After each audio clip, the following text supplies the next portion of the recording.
place to be is living free in Tennessee.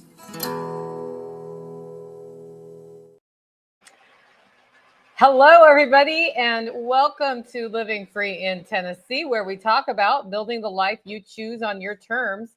Today is Friday, June 20th, 2025, and there is a needle sticking up through my chair into my ankle, which really hurts. Anyway, this is episode 1053 of Living Free in Tennessee, and it's a homestead happening show, so I do that with my friend here, Tactical Redneck. We give you an update on everything that's going on the homestead. Tactical, how's your life going? Complete and utter chaos. Yeah, we've had a morning of it. So I started a minute late, and that's okay. Anyway, we got a lot going on today.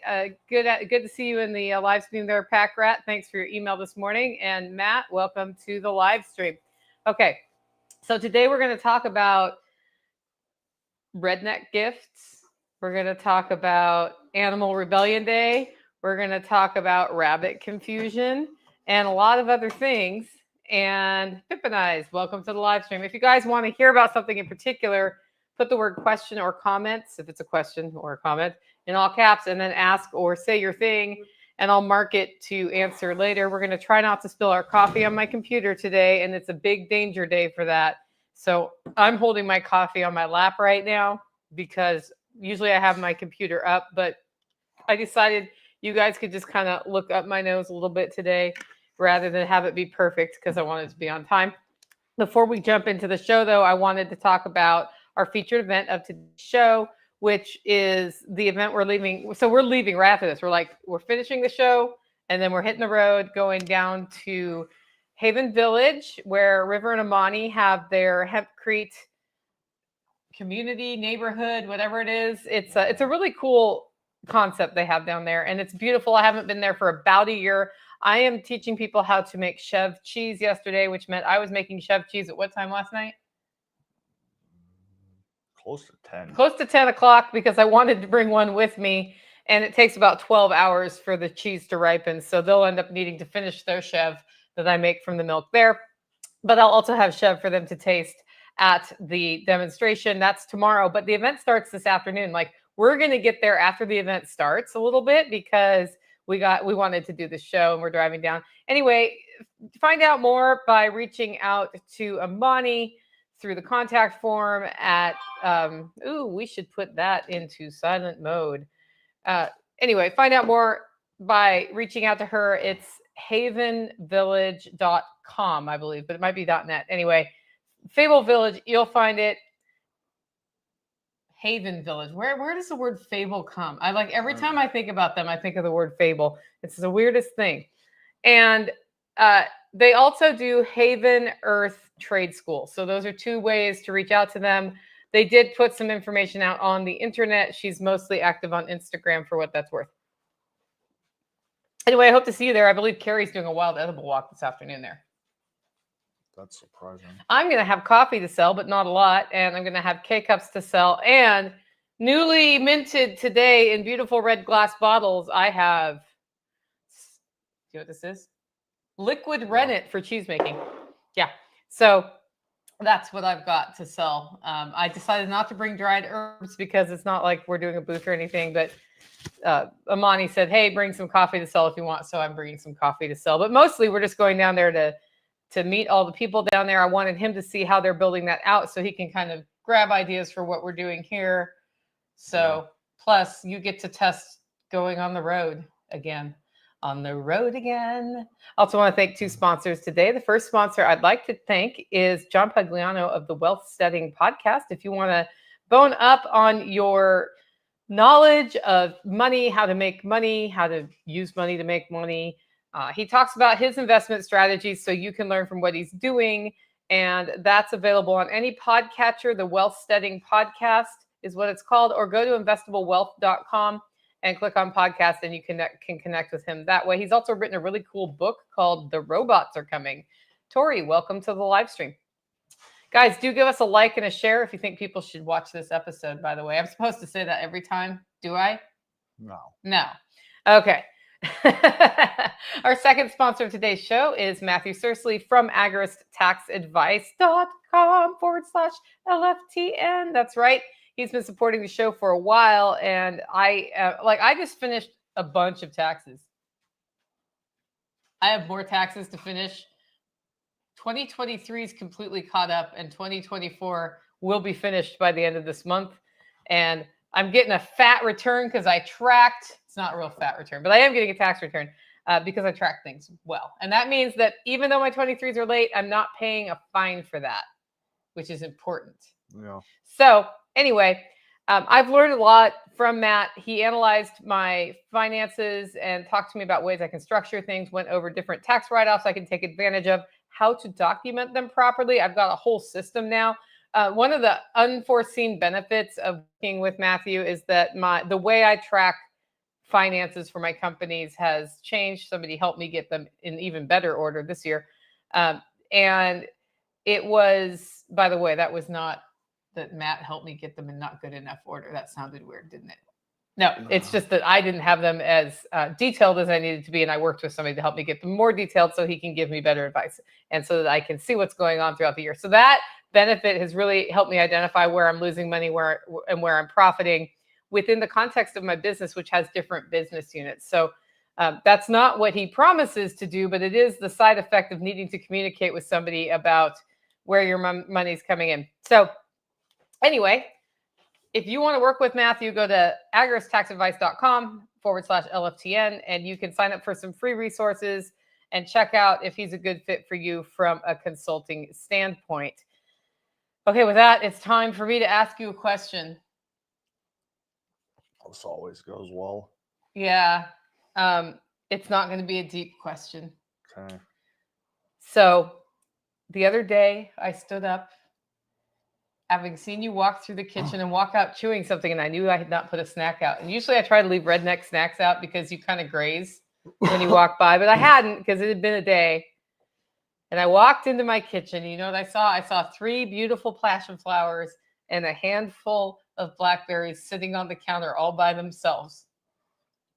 Was that a redneck gift? Sure. Sure. Why do you look uncomfortable about that? I don't know. I happened to be sitting in a spot in the pasture where there was a bunch of blackberries, and of course I had no good way to transport them, so I made a pocket out of the bottom of my t-shirt and just grabbed what was there, and then almost drove over a couple of passion flowers on the way down. So I grabbed those, and yeah, that was... There's a bunch of blackberries, passion flower, and yarrow all coming on in the pasture. Yeah. I'm trying to think if there was anything else over there. Should probably harvest some of that field teasel. Okay. But yeah, I don't know. Yeah, so pretty much when we cover the wild edibles and the forage at this time of year, it's like you can forage almost anything right now. Not anything, but like there's so much available. We couldn't go through an exhaustive list, but we have yarrow coming up in the pasture. The yarrow that's in the food forest is ready to harvest. And passion flower, what's it good for? I use it for sleep. So he puts one in his tea at night and it helps him just feel more like sleeping. And so, he didn't know what to do with this stuff, so he put it on my counter for me to figure out what to do with it, right? It was more along the lines of I came in, dumped it, and he was like, "Look what I found," without talking to me at all, which is typical. I know, it's okay. And then that night, the blackberries made a reappearance we don't have cocktails after dinner anymore around here. We have kefir. Yeah, kefir tea, whatever. Kefir tea, whatever. And we like cheers with little martini glasses of kefir. And so I took the blackberries and blended them up in the kefir. And we use them like it's for your gut microbiome, right? But also I put a tiny dab of honey in that one. What did you think of it? It was good. Yeah. Very different than one. I feel like you're going to come home with more blackberries as a result of that. Probably. I mean, I have made a very concerted effort to murder every last one of those in the pasture, and the sheep have been a huge contributing factor to that as well. But there's a stretch at the top that's, I mean, there's parts of it where it's literally a 2 to 3 foot straight down drop, Yeah. like literally straight down. And so there's no, It shall always be a bramble. probably. Yeah. We also have thornless blackberries growing on the property here, and they're about to be ripe. They're starting to turn now. Yeah. So, you know, it always makes me think, because some of these prickly things you don't like roses and blackberries and raspberries and gooseberries, and like all of the what they yield is actually kind of nice. How would you work in thorny things into a design, rather, you know, like my house, this homestead here, so that you can get some of the berries but not end up with a really freakishly aggressive wild rose problem on hillside garden? My preference? I said, how would you, not your preference.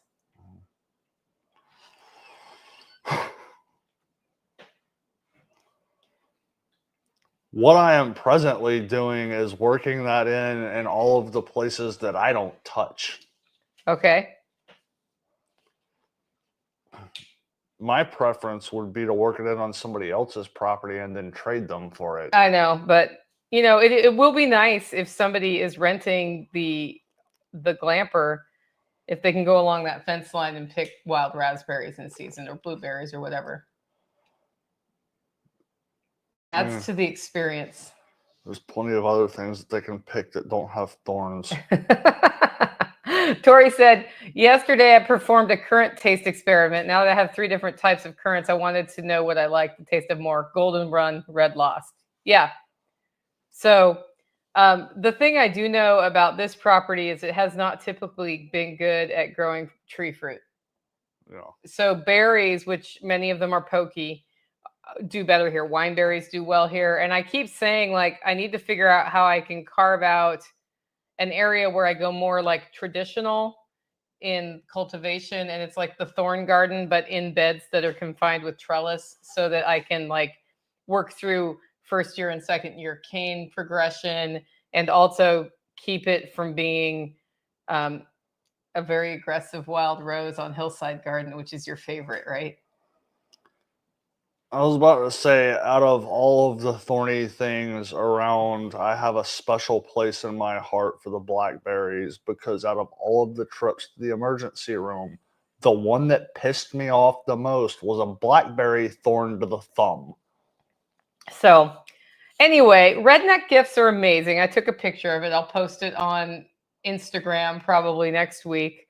And you just have to know how to appreciate them. Okay. Okay. You're uncomfortable with that conversation, aren't you? I can buy them at the store. It's one of the few things that I would prefer to just buy at the store so I don't have to deal with it. And yet you picked a handful of blackberries and brought them down the hill. Yesterday we were at Ryan Stevens. He handed me 2 blackberries he picked while he was there. I think he secretly likes picking blackberries when they don't poke him. If they didn't have thorns, I wouldn't care. Well, I have thornless blackberries. They ain't putting anything on right now. Yeah, they are. Have you seen? I mean, I saw it. They ain't anywhere close to ripe. They'll be ripe by next week, probably. Packrat says, would thornless blackberries get eaten by everything before you could get to them? It depends on what you're competing with, but the things that eat the blackberries, besides the birds, like the things that eat the plants, don't appear to care about thorns. Like the sheep will eat them, the goats will eat them. Yeah. Literally, before we started getting a lot of the blackberries cleared off of the top, especially the dogs, you'd go up there and there would be a burrow, like a little hobbit cave in the blackberries, and that's where the dogs would hang out, and the sheep would go up through there too. And I mean, every now and then you come through and there's like this giant long 3-4 foot blackberry vine uprooted, clinging to a sheep's back. Yeah, because they have like dreadlocks. Yeah, especially like springtime when they've still got a lot of the dreads and it's rainy, so the ground's soft. Yeah. So they do not mind. They do not mind. Okay, so I'm going to show you guys a picture, which requires me to share my screen, which just takes me a little minute. And I sent Tactical this picture, and he didn't get it. No, I got the full visual. He when got I the walked in actual door. visual of the thing. I'm just trying to figure out, how do I share my screen?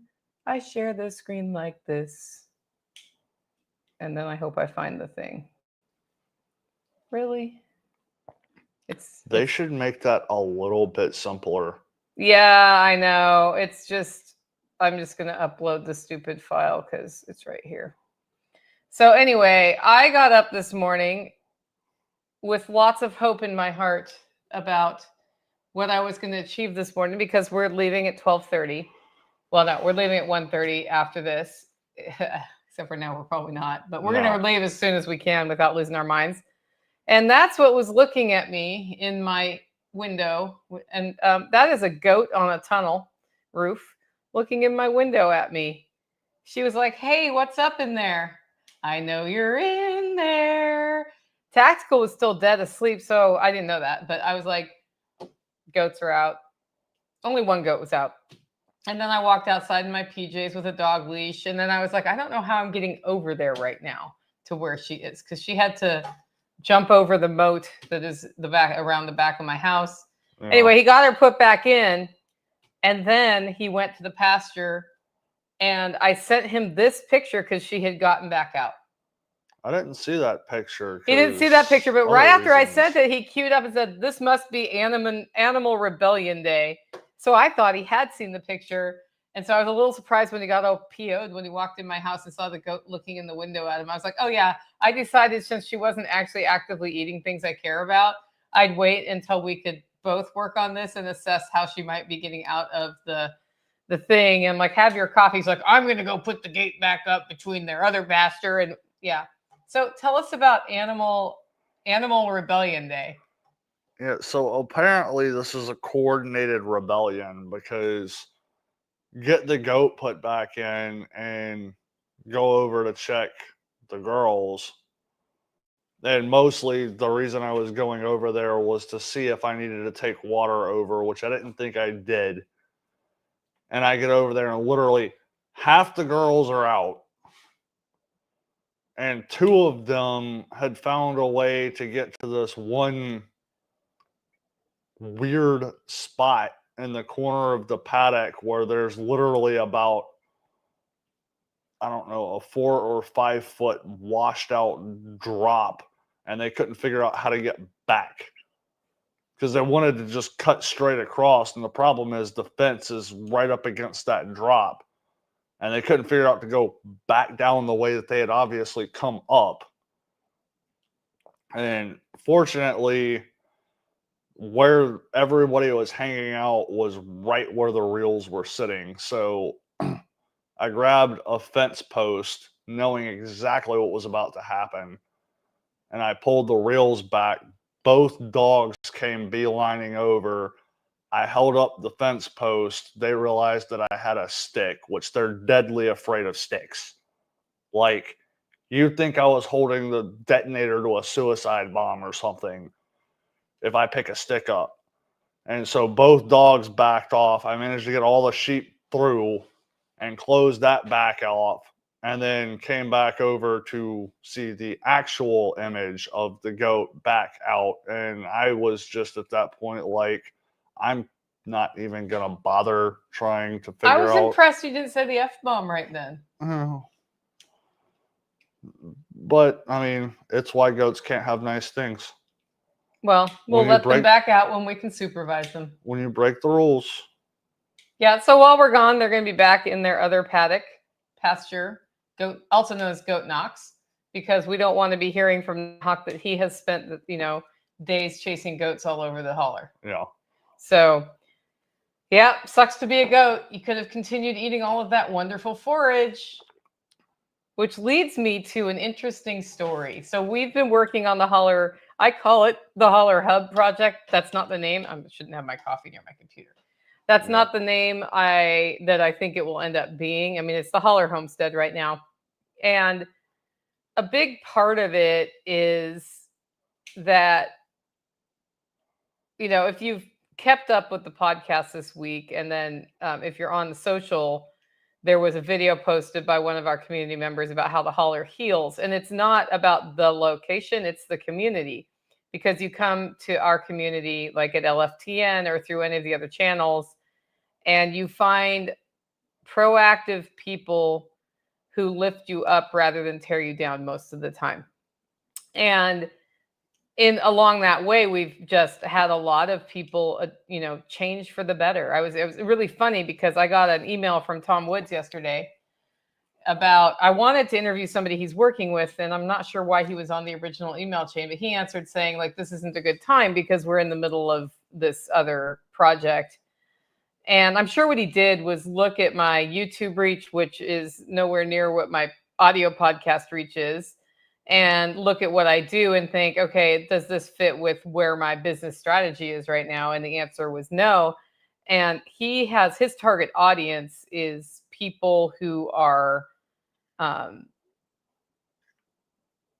probably already have a business started, are looking to grow, and can afford his advising packages and other things.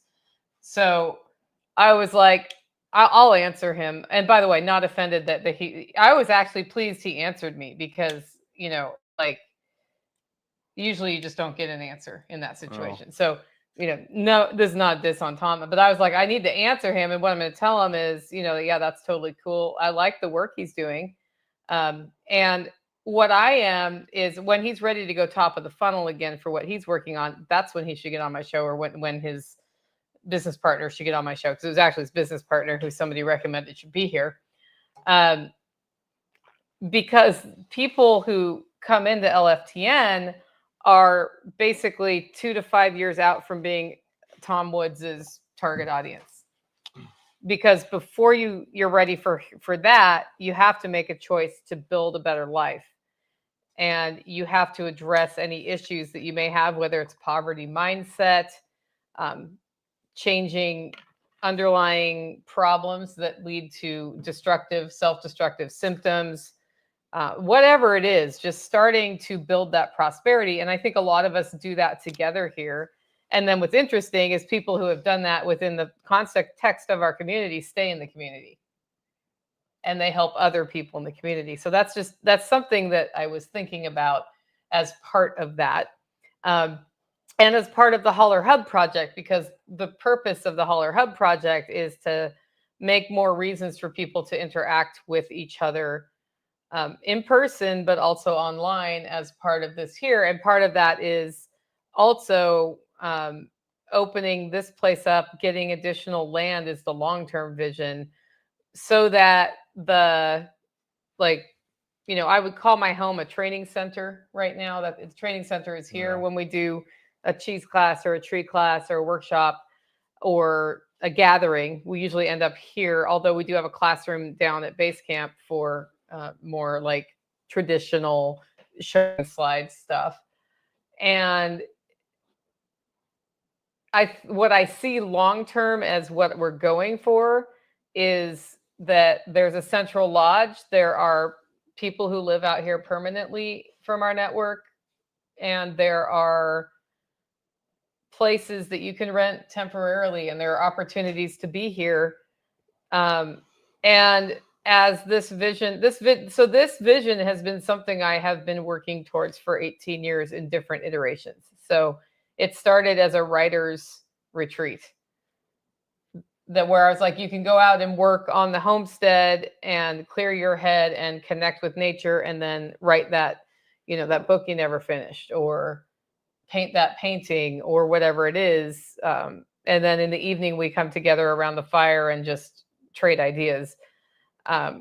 What has really happened here is that people come and they they either meet somebody they need to meet or they don't. Some people come and nothing happens. Some people come and end up coming here after serving in the military and address their alcohol addiction problem and a whole bunch of other stuff and end up a key partner on the property. I think everybody leaves here with something. Yeah. So with that going on in the background, I was like, well, let's just get this extra land and start making this happen, because I've been talking about it, like all talk, no action, not going to happen. And there is a chance that I will acquire some land in the next 12 months, right? Hopefully. But right now we have between the two properties 5 acres. And I was sitting with John Pugliano after my last workshop, and he's like, well, you know, whether or not you get that land, because we've been talking about this land thing for a while. What can you do right now to start generating revenue? Because you need revenue. This has to work financially as well as spiritually, right? And we're like, well, I guess we could put some RV spots somewhere and get those listed. And we started looking, you know, over at base camp, all over my property. I'm sure Lynn's going to love an RV spot looking in her window, right? Yeah, no, that doesn't work. But I realized I have a camper. I have a glamper that I could be renting right now. And it has a beautiful view of what? Swim spa. A swim spa. And I'm like, well, I can just be clear. It's like, well, your view's not that great and it's a little jinky, and, you know, the hot water doesn't work in it right now, but you can rent it and stay here. And I was like, well, what if we moved it somewhere nicer? And so this is how things go here. So then he and I get to talking. We assess the upper garden. So remember, guys, like last fall, we decided to move my garden from up in my zone 2 to down in my zone 1. And so now I have this place that's just overgrown whatever that used to be the garden. And up there is a storage shed, and it's all fenced in. So you don't have, you know, sheep, dogs, chickens, ducks running in there and doing anything. And I was like, what about up there? And it's already like, it seems like it would be easy. And it already has power. So although my glamper can run off solar, if you plug it in, then if the battery runs dead, you're not stuck with no power at all. So that's nice. And it has water, which means you can have your cold shower in the glamper. I'll eventually put a water heater up there, but I have an outdoor shower that has hot and cold water. We have, it does not have a bathroom in the glamper. It doesn't have a toilet in the glamper. We have outhouses here, right? So it's not something where you're like luxury camping, but I'm like, you never know. Like, we put it up there. Somebody may want to come for a couple days on the weekend. It has air conditioning in the summer. It has heat in the winter. And the spot's right there. I already have it. And it's not in my face, so that if somebody's there, I don't have to watch them all day long in my space. So, and they don't have to watch me all day long in their space. So it ticks a lot of boxes. Yeah. So then he said, hear me out. This may be a terrible idea. What is it? When you say this may be a terrible idea, how many times do we end up doing your terrible idea? I don't know. I mean, I have a lot of ideas. You don't even hear half of them. But, I mean, I walked up and was looking at every spot that there was a good spot to actually set the camper. It's like I'm thinking about trying to back it in there. Yeah, because it's going to have to come out when I need it for events. Yeah, and it's just none of those spots are conducive to being easy to get it in and out, except for one. And what was in the way there? So I'm like, let's think of this without boundaries, even though we have boundaries, right? And it's like where the shed is sitting, it's already on a gravel pad. It's right where the water and the power both come up, right there. It's like, that's the best spot, especially from a maneuverability standpoint to back it in. But that also requires moving the shed. Yeah, so where the shed is perfect place for the camper or the glamper. Beautiful view. Electricity and water are right there. Easy walk to the outhouse. And that shed was brought here from somewhere else, so it is movable. Yeah. And it was originally going to be built out into a tiny cabin there. Yeah. But then, it might still be, but the glamper already exists and has beds and stoves and stuff. Yeah. And lights and solar system. So that was like, I think last Friday or Sunday or something. I don't even know when he said it. And I was just like, okay, so I'm thinking in my head, we're 2 months out from getting all that done. Because in order to do that, we have to move the shed somewhere. And we have to like do the earthworks, and then we have to bring the camper up. And in the meantime, if the shed moves too far from the roasting shack, then I can't store my green coffee beans in there, right? And so then we have to figure out bean storage. The plan has always been to put a lean-to on the roasting shack for the bean storage. And, that's probably July or August before I can get Ken out to do it, because he's always really booked. And so this is something we were just like, we're talking about. We were praying on like the whole project, like figuring out, getting clarity for how it should go, right? And then I got a text message from Ken saying, hey, you need a day or two out there because I've got some free time. And I was like, well, the budget's tight right now, but 2 days of Ken really like sprints us forward. And if we get forward to where we're earning money off something and not just talking about earning money off something, that would be cool. So after like deep conversation with Tactical about, do I take this risk? Do we do this? And is now the time we do the lean-to? By the way, I just put gutters on it, so we have to move the gutters I just put up. And he's like, well, we just decided to do it. So I'm like, well, can you get at least dried in the lean-to we've talked about? And Ken's like, sure, give me measurements. It took 400 years that day for me to get him measurements, because there was also goat fencing in the way, not goat fencing, sheep fencing. So Tactical and I figured out, instead of a 20-foot long, which is as long as the roasting shack, go 16 feet and have it a little bit recessed. Gave the measurements to Ken. He gave me a parts list. I ordered it for pickup. And Monday, he picked up the stuff. Oh, I got 29% off materials because I went through my pro account at Lowe's. And by Tuesday? Yeah. Was he here Monday and Tuesday, or Tuesday, Wednesday? Tuesday, Wednesday. Sorry, Tuesday, because Monday nobody comes to the homestead. Monday is our day that you just can't be here. Yeah, so he came Tuesday and Wednesday, and I now have, so like this is like, we've decided we need to do this.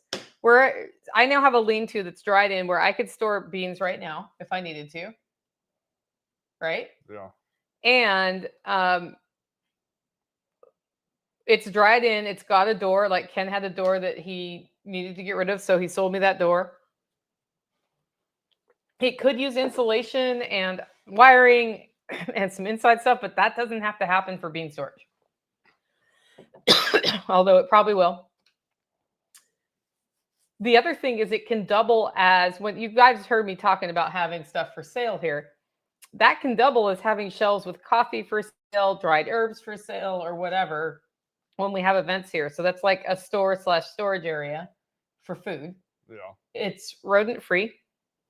Like I had Ken build it, and I was like, it just has to keep everything out. And he was like, yep, understood. And we're ready to move beans into it if we have to, or if we bust. I think we can have Rear a lot end of it done by next week. By next week. And at the same time, your parents are coming to visit. Maybe they'll help us paint. Probably. Yeah. So it just sort of has all been going very quickly and not a couple of months. So we're basically ready to move the shed. Almost. And once that shed is ready, like almost, yeah, you just don't know where you're putting it is the problem. we don't know where we're putting it, and I will have to like right now the breaker box for up there is mounted to the side of the shed, so that'll have to come off and go on its own little stand. Okay. So very quickly, we're ready to move the shed. Once the shed's moved, the gravel's already there for a gravel pad.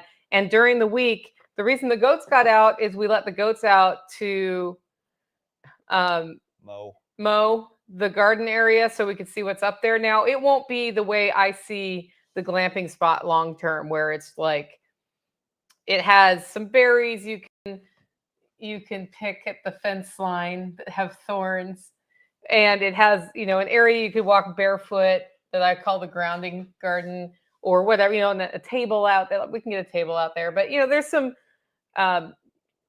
homestead growing beautification that could happen there, right? Yeah. And it was just an interesting. So the goats have been in the garden. That's why they're getting out. The old garden. That's why they're getting out. But that all happened in a week by us saying, let's back out of boundaries. Let's listen to what we're hearing from on high, basically, and figure out long term, how does this get us closer? And then it all happened. And then yesterday he walks in, and I've been thinking this exact thing. He's like, what if we just move the shed over so it's like glamper and then shed, and then we can build the shed out too as like a camping cabin, and people can decide, do I want to be in the camper or the cabin? I don't know if that's what we're doing, but I'm sure that we have 3 hours in the car to talk about that today. Yeah. So there you go. Anything to add? So, check this out, guys. I actually have a picture of it that you took, and I believe this is that picture. Yep. So that's the roasting shack now. I've got the paint for it. Obviously, we need to have stairs made to go into it. When Ken comes back to trim it out, he's also bringing the roof line all the way to the end, which I didn't realize I wanted, so that there's an overhang over the door and the rain just doesn't slaughter it, because rain slaughters that side. And I think that'll actually make it last longer. Yeah. But then we still have this jog back in here. So, and that is the glamper over there to the right, if you look at that picture. So that's where it has the beautiful view of the swim spa right now. Anyway, I'm going to get a little sign made that says store up here. That's my plan. Okay. What do you think? Okay. He's less excited about it than I am. What did you mean when you said you wanted to talk about these new work bins you got? That's a very good question. Okay, so we'll just cross that one up. So the tomato wall, we did this tomato wall class with bulkheads that have never been a problem before. What happened?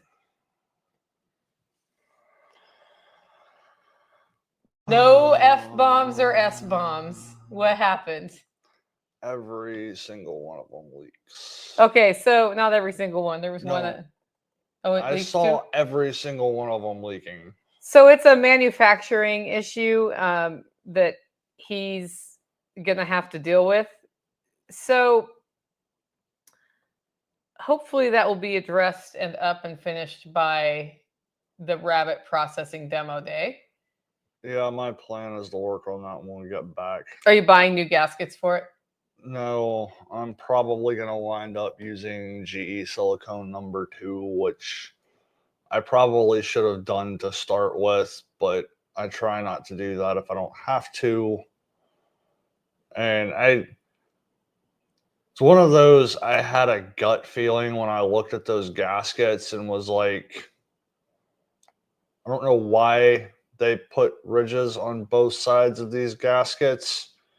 That's not normal. Usually you have the ridge on one side, and I was like, okay, whatever. And so I threw them on, torqued them all down, and started filling to do a leak test. And 3 of them started leaking right off the bat. And I got my little Ford wrench out and tightened one of them up as tight as I could get it, and couldn't get it tight enough. So I went and got the big one out and tightened it until I had to use both of them, and tightened it even more, and it still leaked. And there's the internal fight of, I probably am going to have to take this whole thing apart. And he doesn't want to. And I don't want to have to take the whole thing apart. And yeah, I'm going to have to take the whole thing apart. Yeah, so this is how this works with redneck mental health. Is how many days ago did that happen? I don't even remember. I think it's like 7 days ago this happened, at least. I don't think it was that long ago. 5 to 7 days ago this happened, and it was Friday that it happened, actually. Was it? Yeah, because it says Friday on the chalkboard still. It was a week ago, 7 days ago. And when something like this happens, he gets angry by the manufacturer manufacturing something that doesn't work. He gets kind of overwhelmed by the scale of, I'm going to have to walk 3 steps backwards to be able to go 1 step forward, right? Yeah. And then he enters this loop mode, which I've watched you be in for about 7 days, where we talk about it and you're like, I just don't know what I'm going to do. And since I was like, whatever, it's not like it's an emergency anyway, I don't like push on it. There's also an aspect of, in my brain, I'm trying to decide, do I want to try to find a gasket? Do I want to go and pay to have gaskets made because I know where I can do that at? Do I want to just use GE silicone number 2? Do I want to use something else? And so I've got to let my brain go through the process of figuring out what out of the available options is going to be the best. And just for context, that took 7 days for his brain to do that, which is PTSD. It's partly that, yeah. Yeah, it's part of like how that it affects your processing. And that's a really good example of it is, Yeah. I would have been like, I'm buying all new buckets and different bulkheads and we're starting over, whatever. Landfill. Yeah. Maybe not, but that would have been high on my list. Yeah. But it's not my project, so it's not my call. Anyway, Packrat's like, oh, all of this is so familiar. Tori, I do have 2 things marked for towards the end of the show, just so you know. I saw your all caps stuff. Also, she's calling your parents Tacta-mom and Tacta-dad. I'm going to start calling them that. So we've had some good salads this week, haven't we? Yeah. I wanted to share a salad recipe with you guys that I made up this week that was very, very delicious, I thought. And I've been getting all the beets I can get my hands on. I've harvested the rest of the beets out of my garden. And we go back to, we eat things fresh and then we also preserve things. And if I can end the day with a lot of Aunt Helen's pickled beets, then that's awesome. But fresh beets are delicious in a salad. And usually I mix it like beets, basil, chev, and balsamic vinegar, maybe some cucumbers for some crunch, right?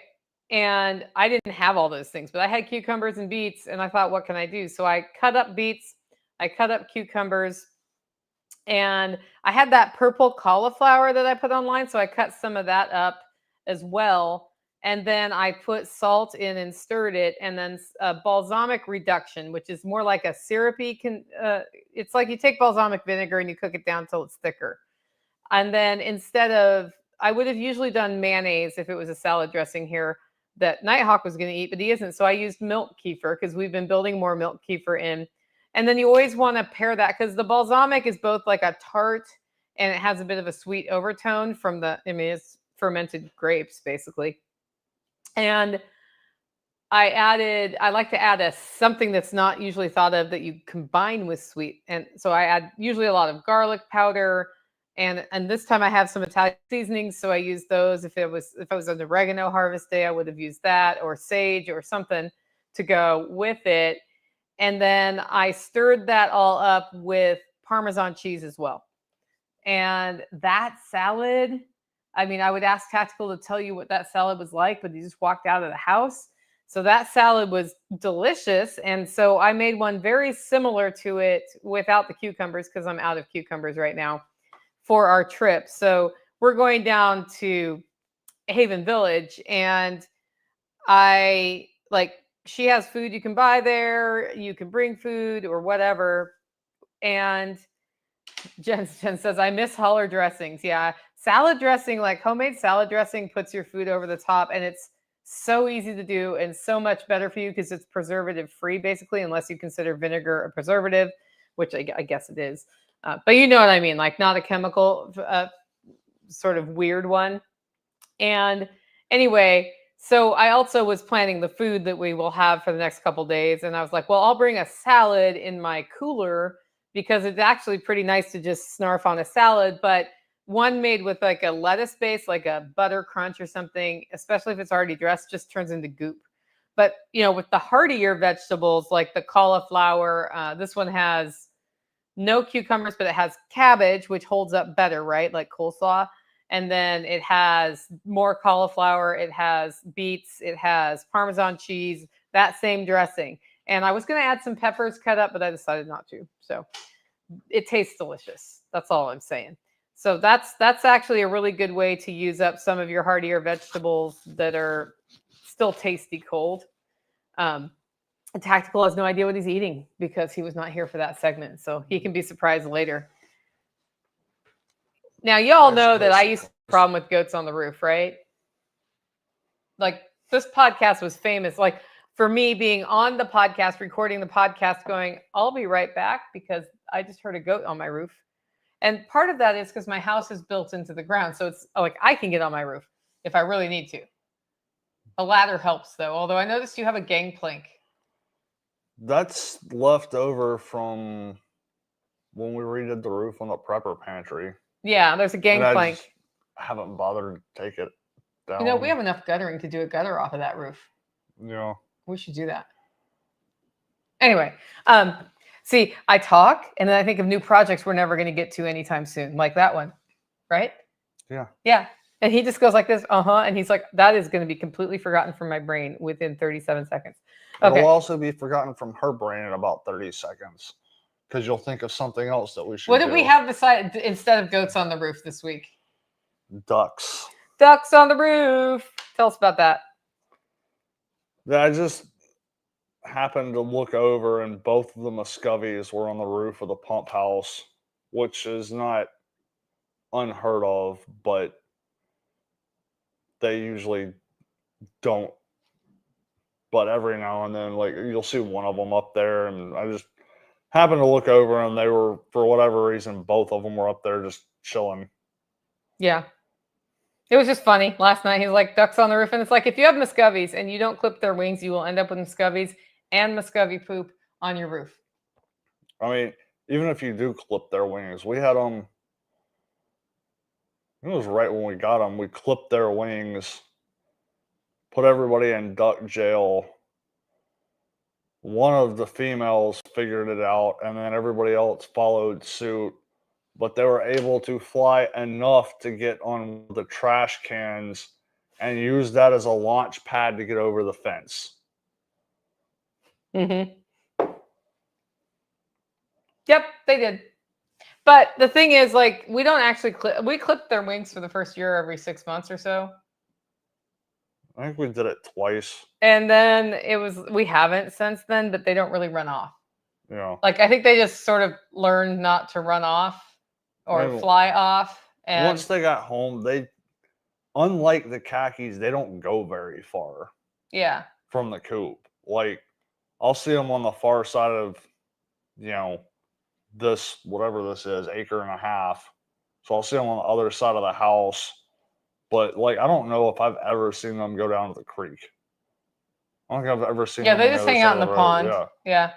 It's too much trouble. But that's also because they had clipped wings and couldn't. So now they don't know they can, I think. I mean, maybe. Yeah, I mean, they know they can fly if they fly, but they don't. I mean, they will fly all the time. I mean, they're the most likely ones to,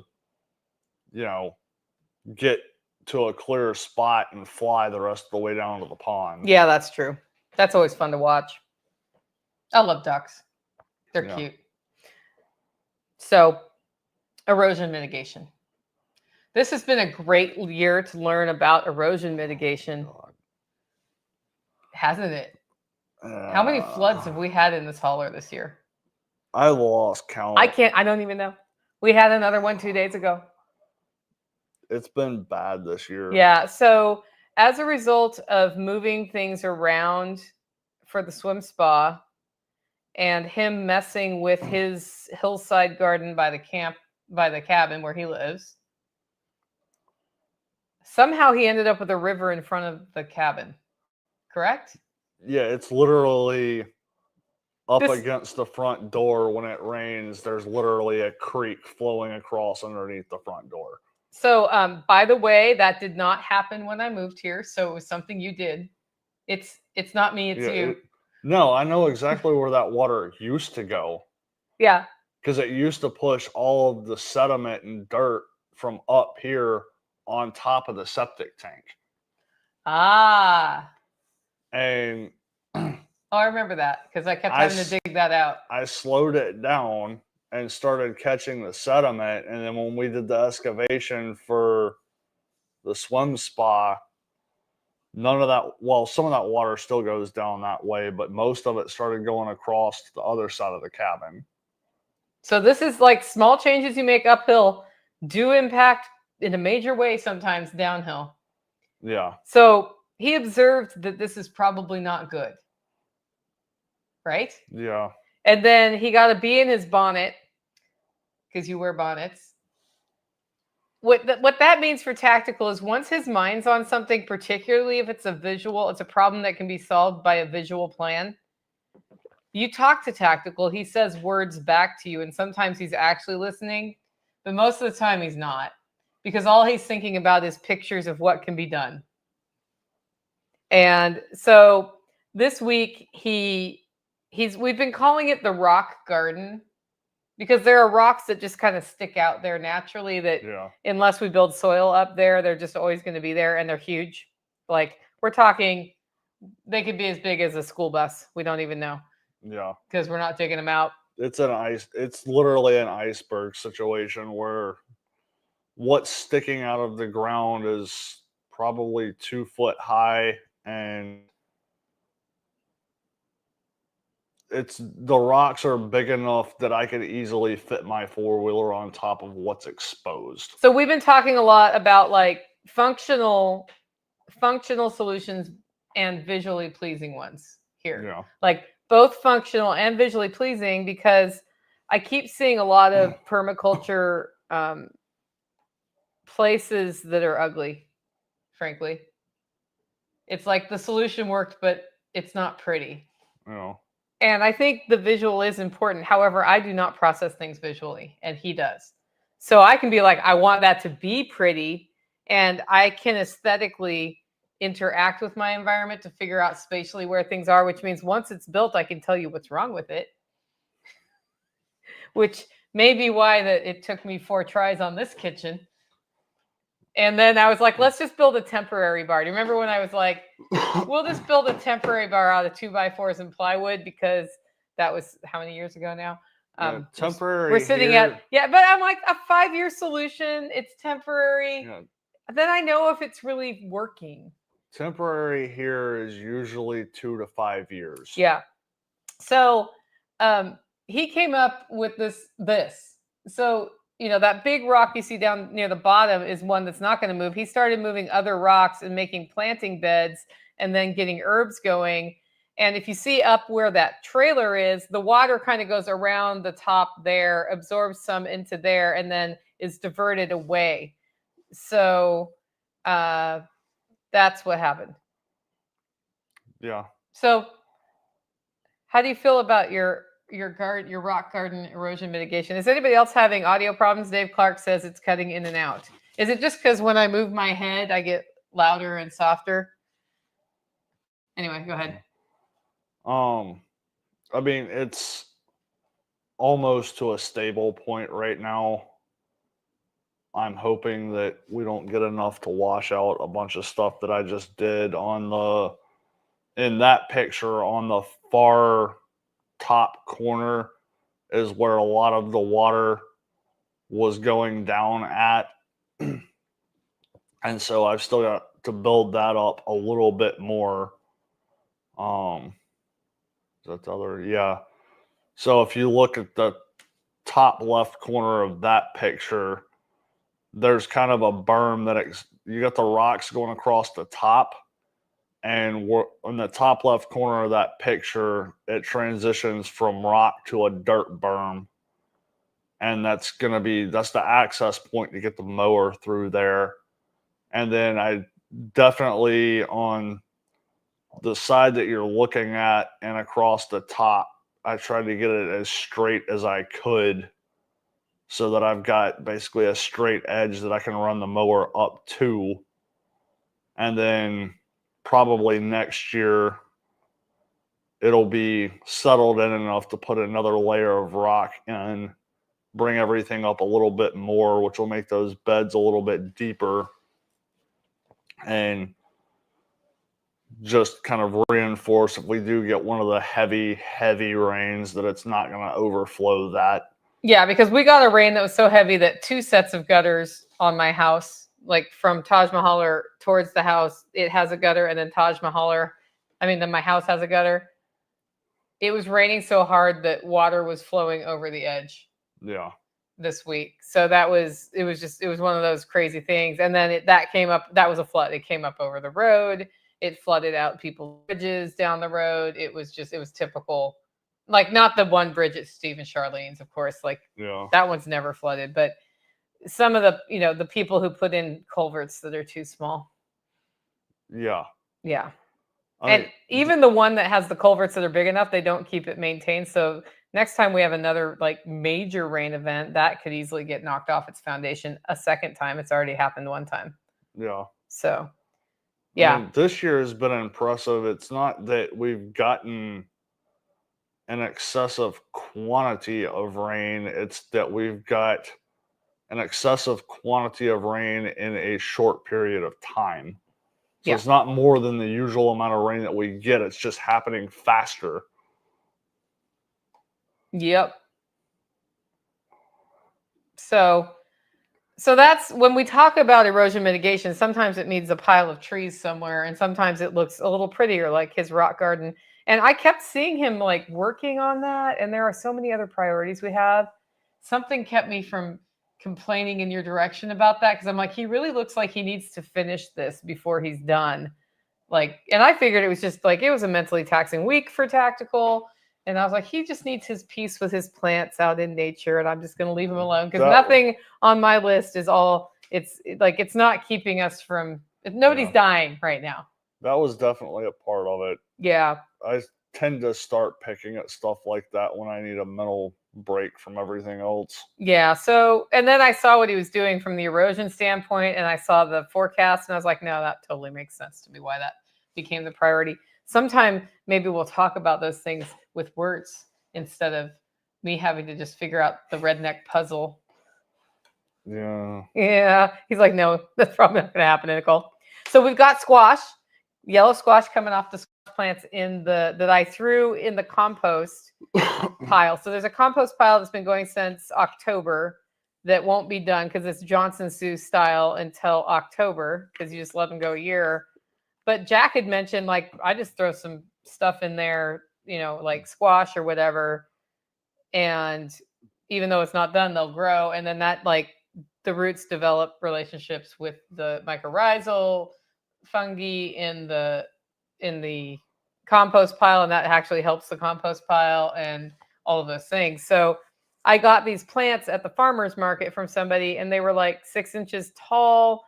They had been kind of overwatered a little bit towards the end, so they had some yellowing. He's like, yeah, sorry, I overwatered them. I was like, it's not a big deal. And I put some in my food forest for fun, and then I threw some in the compost area because I knew I wanted to put something there. And the ones in the food forest, like, I'm like, oh yeah, those are growing pretty well actually. And we put compost tea on those. They look pretty good, right? Yeah. So I'm like, I wonder what the compost bin ones look like. They're like 10 times bigger and already have fruit on them. So what this tells me is that I need more compost in my food forest, first of all. And then it also tells me, like, really, if you get your nutrition dialed in, how much faster the plants will, because these were the same plants from the same stock. It's just crazy.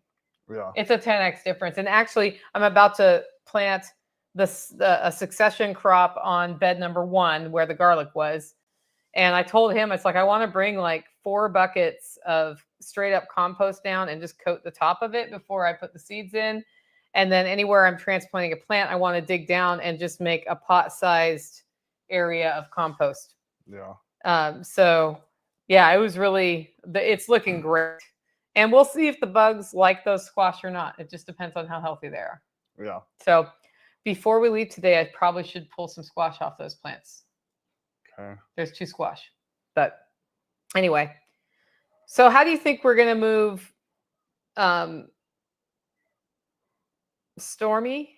Yeah, Stormy's baby over here. Stormy's baby is no longer a baby and needs to move in with the other boys because we don't want Stormy's baby making everybody give birth in the middle of the winter. Yeah. And So I'm going to pick him up and I'm going to get on the 4-wheeler. Are you worried about them picking on him because he's so much smaller? Probably not. Okay. Didn't we bring one of the other ones over? No, Rami was here and then we brought all the other ones who had grown up together over. So these guys kind of knew each other in the pasture. They've never met or smelled Stormy's boy. I don't expect to have any problems with it. What's our backup plan if we do? Pull them back out and figure it out from there. Put them in the garden spot? I mean, it's possible. Okay. But, I mean, the only real concern I would have is the adult. But watching the way that he's integrated with everybody else, I don't expect that to be a problem. I mean, anytime you're dealing with any kind of livestock, they always say never turn your back on a male. And that's definitely the case with him, not because he's aggressive, but when you're dealing with livestock, you have to remember that they play the same way that you do, and they play by headbutting. Yeah, sheep do. Yeah. And their heads are made to do that. Yours is not. So,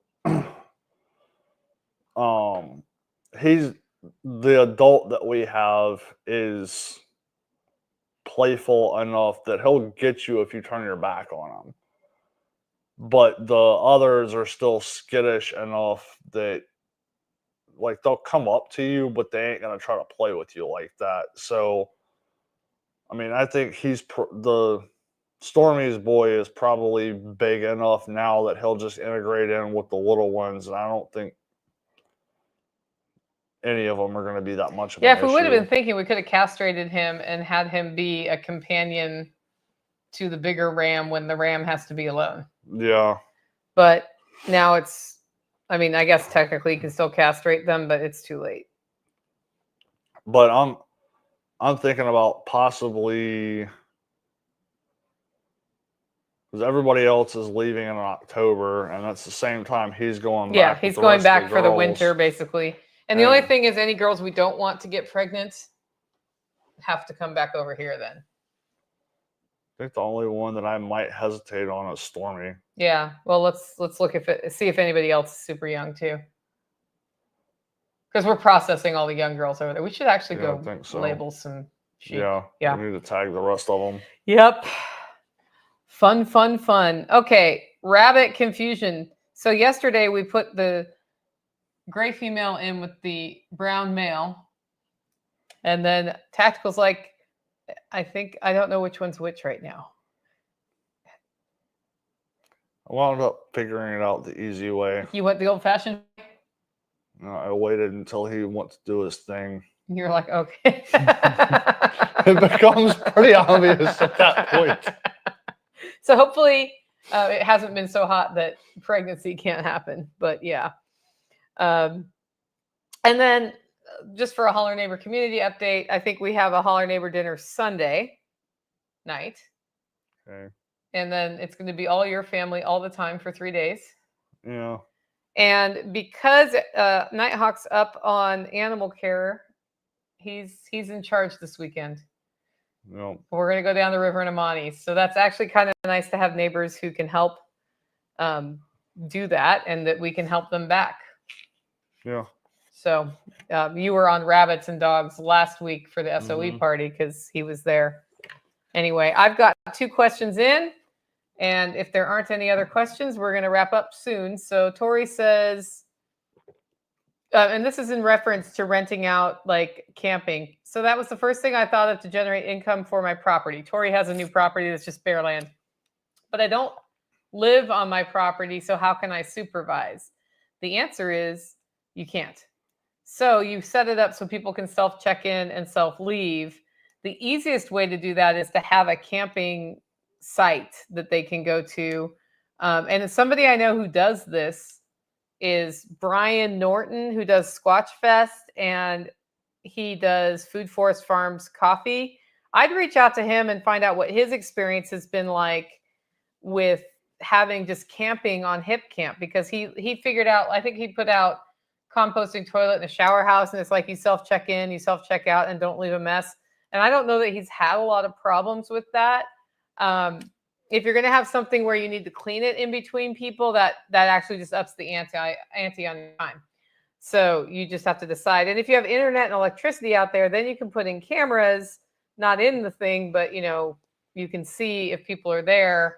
You can have key codes that you change when they're like over the internet when they're done. But it just like in anybody's shoe with raw land, if you're willing to have people on your property camping's the low barrier to entry, because there's not a lot besides leaving a lot of garbage behind that goes wrong with that. I mean, but out there in Washington, the fire factor is a factor too. So I don't know what your burn bans are like, but I know it gets very dry there. And if they disobey that and start a fire, that would be an issue, right? So you want to have some sort of insurance policy related to that. But a lot of people who are actually willing to camp on Hip Camp are pretty respectful of the environment. And as far as the camping side of it goes, the government does it every day with state and federal parks, so everybody else should be able to easily do that too. I mean, if the government... you just put your money in an envelope in a box. Yeah. Yeah. The government can figure it out. You should be able to figure it out. And it kind of depends where you are, right? Like if you're camping in an inner city, then there might be different reasons people are camping there. No, that does happen on Hip Camp, people's backyards. Okay. But if it's in your backyard, you're there, right? So the only issue we ever had with campers here for Hip Camp was one group came in and they were probably drinking beer around the fire. I don't even know. And they were just interested in kind of playing music on their portable Bluetooth speaker. And that was not our usual vibe. But that wasn't a problem. Like they weren't obnoxious. And they were the only ones who left garbage behind because somebody's underwear fell out of his bag. And so you found underwear back, on the trail. And we didn't tell them. We just threw it away. You probably picked it up with a stick. And I don't remember. You're like, well, they left their underwear, but other than that, it was. And they were respectful too. Like had I gone out and been like, wow, that's loud, they probably would have changed it. But yeah, hopefully that helps. I'm gonna look and see. So yeah, no internet or electricity, but I could get a game cam. Yeah, you could do that too. And it is what it is. Like when you're camping in Washington or Oregon or California, Nevada, Utah, there's burn bans. And as a camper, there's burn bans and you're bummed about it because you want a campfire, but you figure out a different way. And if you're a decent person, you don't start a forest fire. So the only other one I got to start is Tori says, I think this calls for one of those thought experiment episodes that you used to do with 3 to 4 experts. I am willing to volunteer as tribute. And that's just like we do a meeting of the minds on things where somebody has a problem to solve, where we think about, because I was talking about how that all came together. It came together in 5 days, guys. Like, I thought it was going to take months. So, I don't know. That's cool. Hopefully the Glamper's up for rent soon. And I hope you guys have a wonderful weekend doing something for yourself this weekend. With that, if you like the show, want to support the work we're doing here, you can support us in a couple of ways. One, get your coffee at hollerroast.com. 2, you know what? Subscribe to the newsletter, because there are we're making some changes in just opportunities here, events and all sorts of different things. And those come out on the weekly mail. You can sign up for that at livingfreeintennessee.com. With that, go out, make it a great week.